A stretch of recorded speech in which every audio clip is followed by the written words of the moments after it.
Let's talk money. Hello and welcome to a brand new edition of Let's Talk Money. I'm your host Surabhi Upadhyay. FY26 has brought with it several tax changes. Yes, this is the new financial year, and the biggest of these tax changes is the huge sweetener in the new income tax regime that has been offered this year. Now, this, along with major capital gains tax changes that were announced in the July budget in July 2024, mean that you need to look at your financial planning with perhaps a new sharp tax lens. To help us do this, we have with us today Mayur Shah of EY India and Mohit of Moneyfront. Gentlemen, thank you so much for joining in. Great to have both of you on. So I thought it's a good idea to, get the house rules out on the table so we know. Of course, tax, all experts will tell us. I'm sure, Mohit, you'll agree, right? Tax is not the only reason we decide where to invest and how to invest. But it's a very important part. We can't ignore it either. So welcome to the show. Mayur, first thoughts. Thank you. Thank you so much for this. And yes, you are right. Absolutely right. When we are really looking at it, we should look at net return which a person gets, return on investment. And especially when you are looking at, say, something which is getting taxed at regular rate, something which is getting at a concessional rate taxed, then, the difference, the value or money in the pocket is much larger than what we expect. So therefore, I think tax will also play an important role. Absolutely. Mohit, smart tax planning. And this year, the finance minister has told us that if you're in the new tax regime, you can save up to 1 lakh rupees. So what do you think? Is this 1 lakh going in investments? Where should it go? Or should it go in spending? Thank you very much, Surbhi. Look, I think I'm a firm believer that all that you earn should not be put to savings. Some things should be actually spent in a wise manner, spent for your personal necessities, spent for your experiences in life. So, of course, by all means, save much more than what you were saving previously. But yes, I think some portion has to be spent also, and that has a different kicker and a different multiplier for economy. Oh, absolutely. All right, so get your paper and pens out, or your tablets or your digital devices out, and take notes, because this is Tax Planning 101. Mayur, my first question to you is going to be, we need to understand and illustrate what this means. Because one thing we know is now that if you have income of up to 12 lakh rupees, you don't have to pay income tax thanks to the rebate in the new regime, right? And also what the finance minister said, that you end up saving 1 lakh rupees. So just do the math for us, help us understand, how do we arrive at this? What is happening in the new regime? Yeah, so what happens is that when income is up to 12 lakhs, probably you will calculate tax, but then you will claim rebate as a benefit. And therefore, effectively, you will land up paying no tax on that income. Okay. And that's where, you will be saving up to 1.5 lakh just because, your income is above approximately 12 lakhs. So the rebate is 60,000 in the new regime now. And that's why you don't have any tax liability. So this is rebate from income itself. So if your income is up to 12 lakhs, 7 lakhs is what you get additional rebate. And as a result, your income tax really goes to zero. Okay.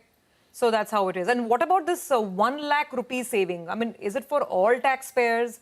Anybody with income above 12 lakhs? But how do we arrive at this number? Correct. So what happens is that what has happened, that if you look at slabs, which was earlier, which was moving up to every 3 lakhs. And now it has changed to 4 lakhs. Earlier it was ending, so maximum marginal rate came at 15 lakhs. But now it is coming at 24 lakhs. Right. As a result, the slab benefit has increased a lot and new rates has been added. Sure. As a result, you will be able to save around 1,43,000. And this applies across the board. It does not mean that it is only for the low income or high income or middle income. It is for everyone. Everybody ends up saving a minimum of 1 lakh rupees. Absolutely, because of the slab change. Because of the slab changes. Got that point. So we'll come down to the math in just a minute. But Mohit, I remember when the budget was announced, I remember doing conversations and shows on this.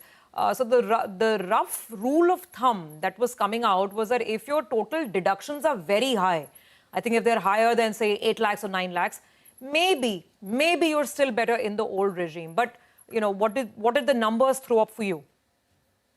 Yeah, I think, Surbhi, there are certain calculators which are floating across all the social media handles, and I'll just give you a rough texture and flavor of this. So my sense is, if you earn up to 12 lakhs, then you are better off, always better off in the new regime. if you earn anywhere upwards of 13 odd lakhs, and then the number changes every lakh onwards. If you are earning upwards of 13 odd lakhs, and if you are claiming deductions of around 4.44 lakhs or anything higher than 4.4 lakhs, then you might perhaps still want to be in the old regime. But if you don't have deductions totaling up to 4.5 lakhs, then you might want to take a switch to the new regime, and new regime will actually work better for you. The moment you go upwards on the salary band, which is from 13, you move to 14, 15, so on and so forth. This band of deductions, which is for 4.44 or something, will keep moving up a little. It will go up to, let's say, around 5 lakhs, 25 or 1,000 if you're earning 20 odd lakhs. Okay. I think we. So yes, a short answer to your question is be in the new regime if you can't claim deductions more than 4.5 lakhs. Got that point, and which is why, viewers, please note that whatever deductions you are claiming, that becomes the single biggest reason that will determine whether the old regime is better for you or the new regime is better for you. Mayur, now let's take this with an example. I want to take an example. We've got some numbers on the screen as well. Let's assume someone has 30 lakhs of income. Correct. Now let's take different scenarios with low deduction, medium deduction, very high deductions. How does the comparison change between old and new? Sure. So as rightly pointed out by Mohit, what happens? It's a combination of level of income and level of deductions which you intend to claim. Basis which whether new regime is better or old regime. Let's take an example, as you rightly said, let's take an example of 30 lakhs. And if my deduction is 2.5 lakh, the total tax liability which needs to be paid under old regime is around 6 lakh 63. But if we look at new regime, then it will come to 475, whereby you are saving around 1,87,000. So if your deductions are as low, we have the numbers on the screen. If your deductions, you can see the table there. If your deductions are as low as just 2.5 lakhs on an income of 30 lakhs, then you are definitely better off in the new tax regime. Now let's move on. Let's talk about someone who has higher deductions than 2.5 lakhs. Let's say that 30 lakhs is the income and the deduction is around 8.5 lakh. Then I think it will be neutral whether you follow old regime or new regime. Okay. Then the dependency is that are there any other additional advantage which you are able to claim if you are going in the old regime? The advantage is that if you have any carry forward losses, then you will be able to carry forward if you are following old regime. Then your dependency will be based on what other additional thing which otherwise I would have lost if I would have gone with the new regime. So those aspects needs to be considered to arrive at whether I should go with the old regime or new regime. Okay, so this is really important. Now what you see on the screen is extremely clear that if, again, 30 lakh rupees is the income level we have assumed, if the deductions are as much as 8.5 lakh rupees, then both the regimes are the same, old and new. But old may still be better because you can claim certain set off of losses, etc., certain other deductions. Got that point. So is there any scenario in which the old regime is still beneficial versus the new regime? Correct. See, old regime would be beneficial where deduction is below 8.5 or, when it is 8.5. So if 8.5 is a break-even deduction, in that situation, if you have, say, house property losses which you need to carry it forward, then all this will be beneficial to follow old regime. But otherwise, new regime is much better. Now let's talk about someone who has even higher deductions, 10 lakhs as deductions. Correct. Then the old regime becomes very easy. Okay. So I think I would like to correct what I have said in past, that when the deduction is lower, new regime is better, but when deduction is higher, the old regime is much better in those situations. Got that. So that's the thumb rule. Higher your deductions, maybe there are chances that the old regime is still suitable for you. But if you have very low deductions and exemptions that you're claiming, then just move to the new regime, which then brings me to the point we need to quickly recap what are these deductions. How does someone claim as much as 10 lakhs or 8 lakhs as deductions if you count all the chapters? Correct. So, the deductions are multiple. I mean, for salaried employee, the biggest one is house rent allowance. So when a person is paying rent, HRA seems to be exempted.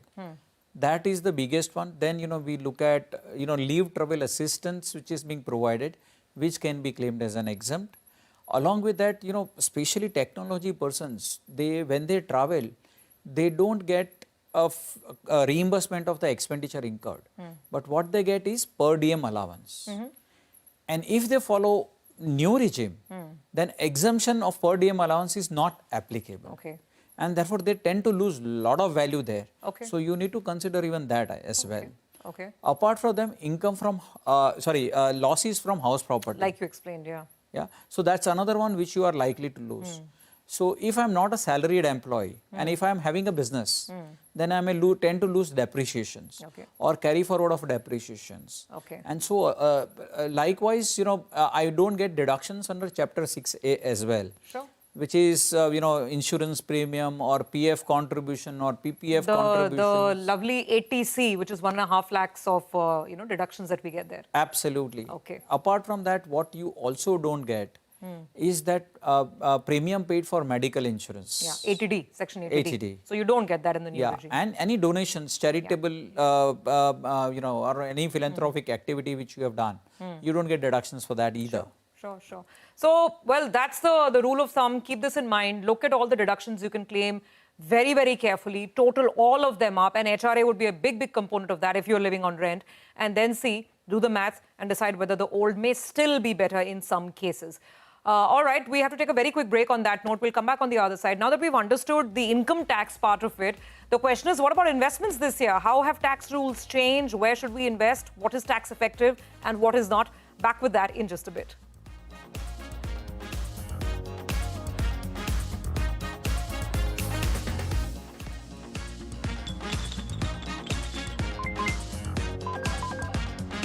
Let's talk money